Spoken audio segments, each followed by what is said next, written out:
Hello everyone, Shri भगवान दास तोदी PG महाविद्यालय लक्ष्मणगढ़ के यूट्यूब चैनल पर आप सभी का फिर से स्वागत है। आज हम चर्चा करेंगे जो स्कॉर्पियन है, जिसके बारे में अपने पिछली क्लास में भी पढ़ा था। आज इसके नर्व सिस्टम के बारे में अपन चर्चा करते हैं। नर्वस सिस्टम ऑफ पेलेमनियस या फिर स्कॉर्पियन, बिच्छू का जो तंत्रिका तंत्र है उसके बारे में अपन आज चर्चा करेंगे। बिच्छू का जो तंत्रिका तंत्र है वो मूल रूप से एनेलिडियन टाइप होता है। एनेलिडियन टाइप इसका नर्व सिस्टम होता है। जिस तरीके से एनेलिडा के जो सदस्य हैं आपने पढ़ा होगा, जो अर्थवॉर्म है उसका जिस प्रकार से सेगमेंटेड टाइप में जो उसका शरीर होता है और उसके अंदर जिस प्रकार का इसका तंत्रिका तंत्र मौजूद होता है, ठीक उसी प्रकार से हम बिच्छू के अंदर भी जो है इसका तंत्रिका तंत्र देख पाते हैं। इसका तंत्रिका तंत्र जो अन्य जो आर्थ्रोपोडा के जो सदस्य हैं उनसे थोड़ा सा डिफरेंट होता है। यहाँ हम देखेंगे जो इसका तंत्रिका तंत्र है वो किस रूप में व्यवस्थित रहता है और कितने सेगमेंट में ये डिवाइड रहता है। जैसा कि हमने पिछली क्लास में भी बात की थी कि इसका चाहे आप तंत्रिका तंत्र पढ़ें या फिर आप सर्कुलेटरी सिस्टम पढ़ें या एक्सटर्नल स्ट्रक्चर पढ़ें, आपको इसकी एक्सटर्नल स्ट्रक्चर हमेशा आपको बनानी होगी, जिससे कि आप हर एक सेगमेंट के बारे में जान सकें। हम इसकी पहले आउटर स्ट्रक्चर बना लेते हैं और आउटर स्ट्रक्चर बनाने के बाद हमें ये पता होगा कि कोई सेगमेंट जो है उसको जाने वाली जो तंत्रिका है उसका नाम उसी सेगमेंट या पार्ट के अकॉर्डिंग दे दिया जाता है। जिस तरीके से हमने प्रोन का नर्वस सिस्टम पढ़ा था और उसके एक्सटर्नल फीचर्स जो हमने पढ़े थे, और उसी एक्सटर्नल फीचर्स के साथ साथ हमने ये समझने की कोशिश की थी कि कोई तंत्रिका जिस पार्ट से जिससे जुड़ी हुई हो उसका नाम भी उसी के अकॉर्डिंग दे दिया जाता है। ठीक उसी प्रकार से हम आज यहाँ पर भी चर्चा करेंगे।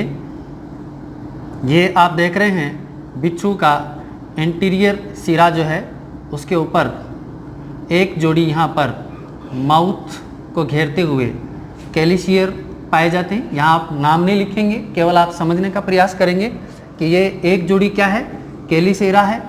और यहाँ पर आप नीचे की तरफ बढ़ते हैं तो जो प्रोसोमा वाला क्षेत्र है, उस प्रोसोमा वाले क्षेत्र के अंदर हमने ये पढ़ा था कि यहाँ से एक जोड़ी पेडिपेल्प निकलते हैं।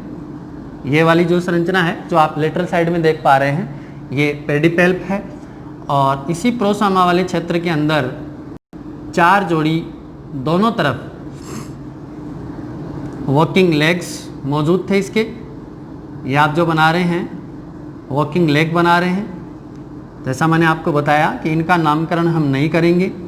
और फिर नीचे की तरफ हम देख लेते हैं कि इसका जो शरीर है, प्रोसोमा के नीचे की तरफ वाला भाग, जिसको हम प्री एब्डोमिनल क्षेत्र कह रहे हैं, 1 2 3 4 5 6 7 सेगमेंट में डिवाइडेड है। इसका भी हम नामकरण नहीं करेंगे। अगर आप किसी भी जंतु का एक्सटर्नल स्ट्रक्चर आपको याद हो, उसके अपेंडेजेज याद हो, तो आपको हर तरीके के सिस्टम को समझने में आसानी रहेगी। यहाँ हम देख रहे हैं कि इसमें बुकलंग जो हमने बनाए थे,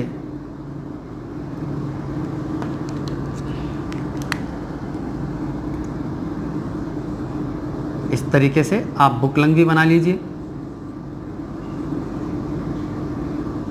ये लेटरल साइड में मौजूद स्ट्रक्चर है और इनका काम क्या था, जिस तरीके से आपको रेस्पिरेटरी सिस्टम में समझाया था कि ये किताब के पन्ने, बुक लीव्स लाइक जो स्ट्रक्चर है, ये क्या करती है, इस जंतु में रेस्पिरेशन के लिए उत्तरदायी है।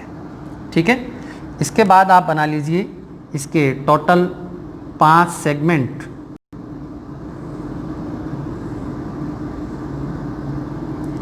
जो कि पोस्ट एब्डोमिनल क्षेत्र के रूप में जाने जा रहे हैं।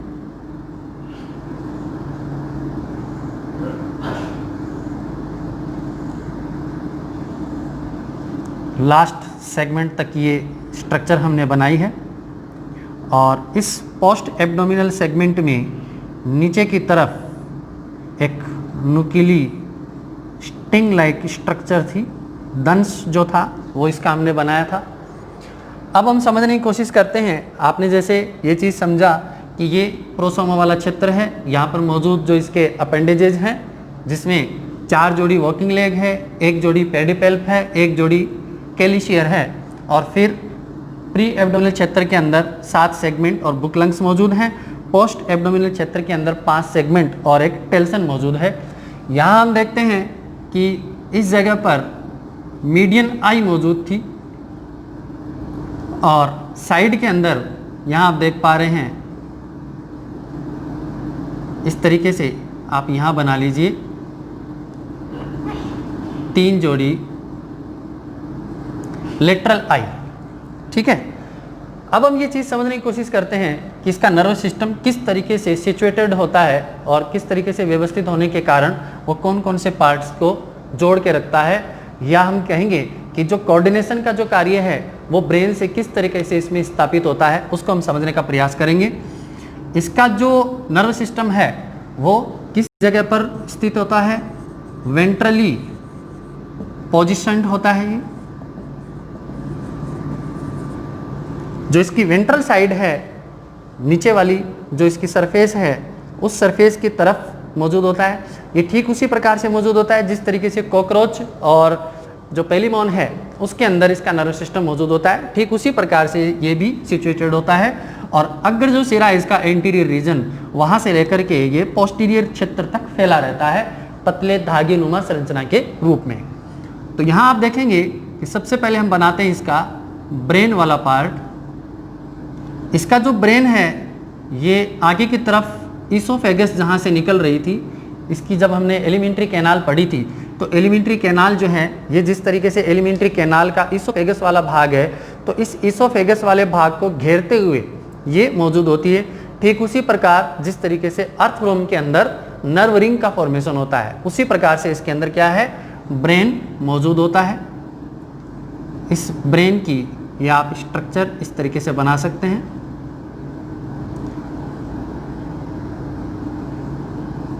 और इस ब्रेन के स्ट्रक्चर को हम पढ़ेंगे। यहाँ पर इसका नाम मैं दे देता हूँ ब्रेन। और ये ब्रेन से आप नर्व्स निकाल दीजिए।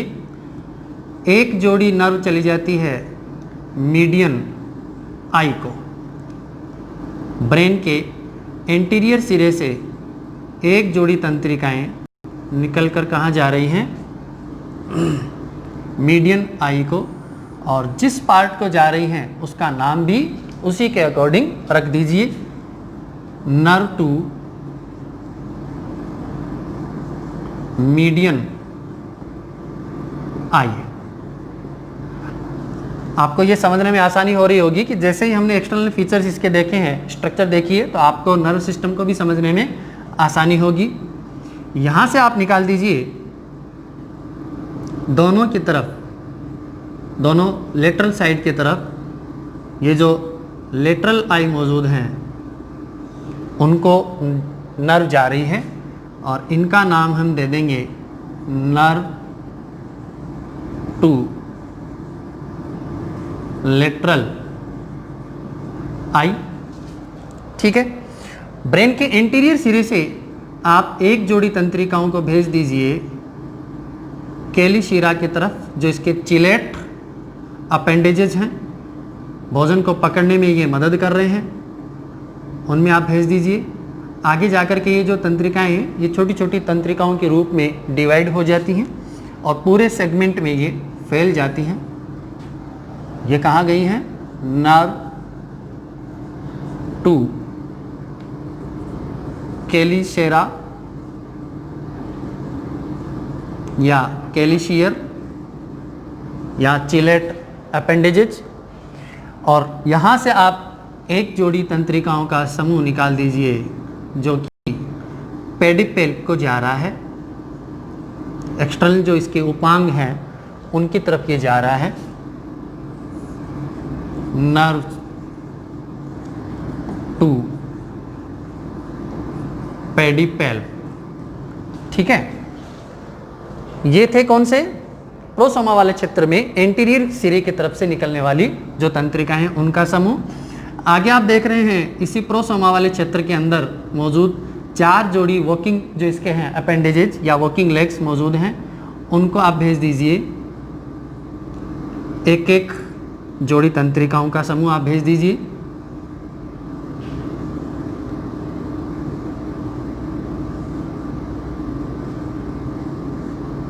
चारों को, दोनों जो लेटरल साइड में मौजूद हैं इसके वर्किंग लेग्स, उनको आप भेज दीजिए। ये हो गई आपकी नर्व्स टू वर्किंग लेग्स। ठीक है, आगे की तरफ हम देखते हैं कि ये जो बाइलोब स्ट्रक्चर है इसका नाम हमने दिया था, ये जो दोनों तंत्रिकाओं का समूह है जो कि ब्रेन का निर्माण कर रहा है, इस स्ट्रक्चर को हम देते हैं सर्कम इसोफेजियल कनेक्टिव का नाम देते हैं हम। ये नाम हम क्यों दे रहे हैं? सर्कम इसोफेजियल कनेक्टिव, जो कि यहाँ पर मौजूद जो इसकी इसोफेजियल स्ट्रक्चर है उस इसोफेजियल स्ट्रक्चर को ये घेरते हुए मौजूद हैं, और दोनों तंत्रिकाएं जो हैं जो कि कनेक्टिव के रूप में हैं, ये दोनों ओर से क्या कर रही हैं? इस ब्रेन वाले सिस्टम को जोड़ने में हेल्प कर रही हैं। इसका नाम मैं यहाँ लिख लेता हूँ, ब्रेन। और एक बात हमने पहले भी पढ़ी थी जब हमने पेलिमोन की स्ट्रक्चर हम पढ़ रहे थे, जो इसका नर्व सिस्टम है, हमने एक चीज़ देखी थी कि एक तंत्रिका जब दूसरी तंत्रिका से जुड़ती है तो वो गैंग्लियन का फॉर्मेशन करती है, गुच्छक का निर्माण करती है। तो यहाँ पर भी क्या होगा? गुच्छक का निर्माण होगा इस तरीके से, जहाँ ये प्रोसोमल जो स्ट्रक्चर है उसके अंदर ये तंत्रिकाओं का जो समूह है जो ब्रेन वाले पार्ट को जोड़ने में हेल्प कर रहा है, इसको हम गैंग्लियन का नाम ही देंगे। लेकिन ये वाले गैंग्लियन क्या कहलाएंगे यहाँ पर? जो कि सेरिब्रल पार्ट में या ब्रेन वाले पार्ट में मौजूद हैं, इसलिए इसको नाम हम क्या देंगे? Cerebral ganglion. इसके ब्रेन को भी हम सेरिब्रम के नाम से भी जान सकते हैं, इसलिए आपको आसानी होगी समझने में कि जो इसका ब्रेन वाला पार्ट है जो कि सेरिब्रम के नाम से भी जाना जा रहा है, तो यहाँ पर मौजूद जो गुच्छक होंगे जो तंत्रिकाओं को आपस में जोड़ेंगे, या यहाँ से जब तंत्रिकाएं निकलेंगी तो पिंड के नुमा या गैंग्लियन लाइक स्ट्रक्चर यहाँ पर बन जाएगी, और वो गैंग्लियन क्या कहलाएंगे यहाँ पर? जो कि सेरिब्रम वाले पार्ट के अंदर मौजूद है, इसलिए इसका नाम क्या हो जाएगा? सेरिब्रल गैंग्लियन हो जाएगा। ठीक है, नीचे की तरफ हम देखते हैं इस तरीके से ये संरचना मौजूद होती है। और अब ये जो बात हम कर रहे हैं जो कि नीचे की तरफ बढ़ता है, ये ब्रेन से जुड़ी हुई जो तंत्रिका है, वो तंत्रिका इस पूरे प्री एब्डोमिनल और पोस्ट एब्डोमिनल क्षेत्र के अंदर ये डिवाइड हो जाती है। और ये जो तंत्रिका निकल रही है ये यहाँ पर और जंतुओं के अंदर आप देखते हैं इस तरीके से एक सिंगल तंत्रिका का समूह निकलता है। ठीक है, अगर डबल तंत्रिकाओं का समूह भी निकलता है तो वो भी क्या है? एक पतले आवरण से ढके हुए संरचना के रूप में होता है। जब आप इसका सेक्शन देखेंगे तब आपको इस तरीके से ये 2 तंत्रिकाएं निकलती हुई दिखाई देंगी, और ये क्या होती हैं? फिर कवर्ड रहती हैं। अब इसके अंदर क्या होगा? ये दोनों तंत्रिकाओं के जो समूह हैं वो इस तरीके से अलग अलग रूप में निकले हुए होंगे।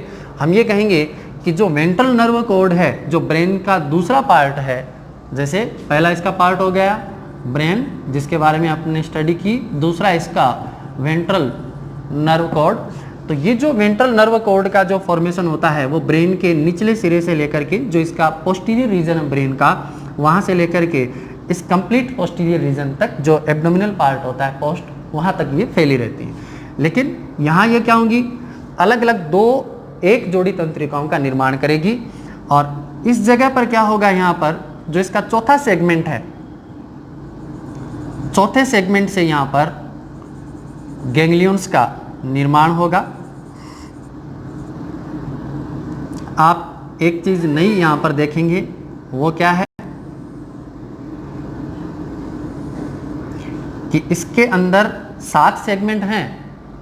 प्रोसोमल जो इसका पार्ट होता है, ये उसके नीचे की तरफ जो प्री एब्डोमिनल क्षेत्र है, प्री एब्डोमिनल एरिया या रीजन, और ये वाला रीजन है पोस्ट एब्डोमिनल रीजन। यहां पर आप एक नई बात देखेंगे कि प्री एब्डोमिनल जो रीजन है उसके अंदर 7 सेगमेंट हैं, और पोस्ट एब्डोमिनल सेगमेंट के अंदर ये जो रीजन है इसके अंदर 5 सेगमेंट मौजूद होते हैं। लेकिन जो इसका नर्व सिस्टम है उसमें आप देखेंगे कि प्री एब्डोमिनल क्षेत्र के अंदर मात्र 3 सेगमेंट मौजूद होते हैं, और वो भी चौथे, पांचवें और छठे सेगमेंट के अंदर पाए जाते हैं। ठीक है, अब ये चौथे, पांचवें और छठे सेगमेंट के अंदर मौजूद ये संरचनाएं क्या कहलाती हैं? इनको हम कहेंगे कि ये हैं प्री एब्डोमिनल गैंग्लियन, जिनकी संख्या मात्र कितनी होती है? 3 होती है। जबकि पोस्ट एब्डोमिनल क्षेत्र के अंदर पाए जाने वाले जो गैंग्लियन हैं उनकी संख्या 4 होती है। इस चीज़ का आपको खास ध्यान रखना है। बहुत से बच्चे जब आप आर्थ्रोपोडा के दूसरे जंतुओं के बारे में बात करेंगे तो उसी सेगमेंट के अकॉर्डिंग वो क्या कर देते हैं, सेगमेंट के अकॉर्डिंग ही गैंग्लियन का निर्माण कर देते हैं। आपको ये ध्यान रखना है कि यहाँ पर प्री एब्डोमिनल गैंग्लियन है, उनकी संख्या 3 है, और पोस्ट एब्डोमिनल गैंग्लियन जो हैं उनकी संख्या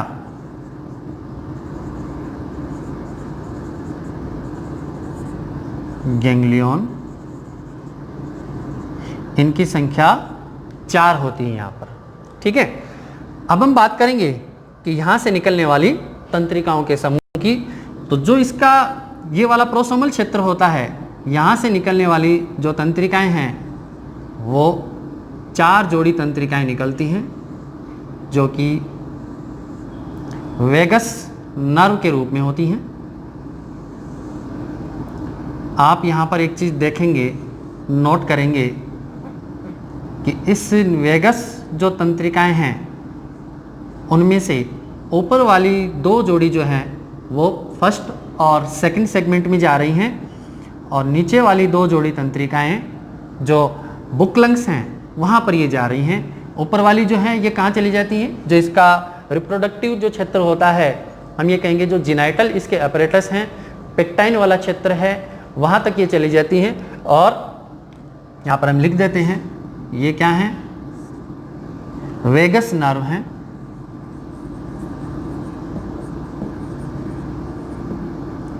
जो किस किस क्षेत्र से जुड़ी रहती है?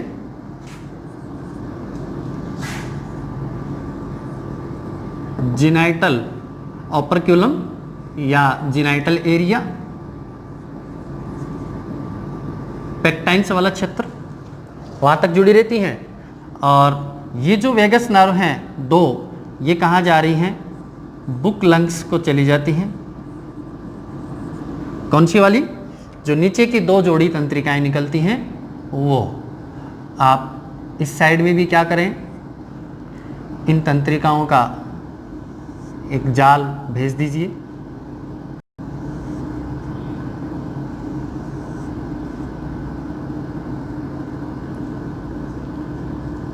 लास्ट वाली कहाँ जा रही हैं? बुक लंग्स को जा रही हैं। ठीक है, अब हम बात करेंगे कि नीचे की तरफ ये जो चौथे सेगमेंट के अंदर जो इसके प्री एब्डोमिनल गैंग्लियन है वहाँ से निकलने वाली जो तंत्रिकाएं हैं उनमें से पहला जो सेगमेंट है और दूसरा जो सेगमेंट है ये कहाँ चला जाता है, बुक लंग्स को चला जाता है। ठीक है, ये बुक लंग्स को जा रही हैं।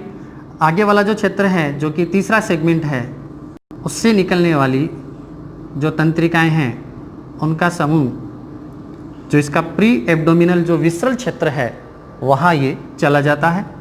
और आगे के जितने भी सेगमेंट हैं जो कि पोस्ट एब्डोमिनल क्षेत्र का निर्माण कर रहे थे, वहाँ से निकलने वाली जो तंत्रिकाएं हैं उनका समूह प्रत्येक जो पोस्ट एब्डोमिनल क्षेत्र है उससे जुड़ जाता है। फ़र्क इसमें इतना होता है कि लास्ट का जो सेगमेंट है उससे निकलने वाली जो नर्व हैं वो टेल्सन वाले क्षेत्र में फैली रहती हैं।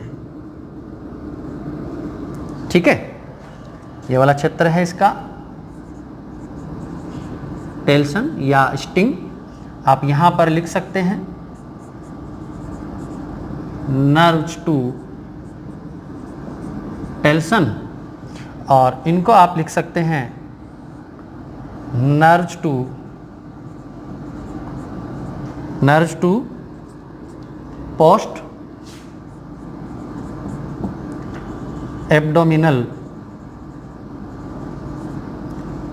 रीजन या एरिया।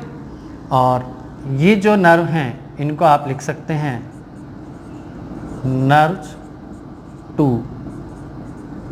प्री, ये यहाँ से निकलने वाली सभी तंत्रिकाओं के समूह एब्डोमिनल